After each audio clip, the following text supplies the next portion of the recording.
तेषां सततयुक्तानां भजतां प्रीतिपूर्वकम् ददामि बुद्धियोगं तं येन मामुपयान्ति ते। तेषां सततयुक्तानां भजतां प्रीतिपूर्वकं ददामि बुद्धियोगं तं येन माम् उपयान्ति ते। तेषां सततयुक्तानां भजतां प्रीतिपूर्वकं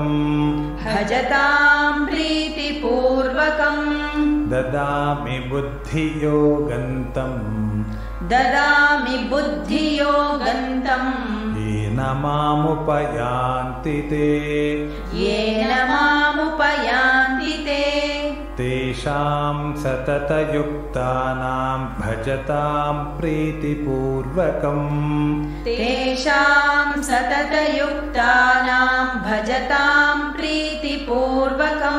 ददामि बुद्धियोगं तं येन मामुपयान्ति ते।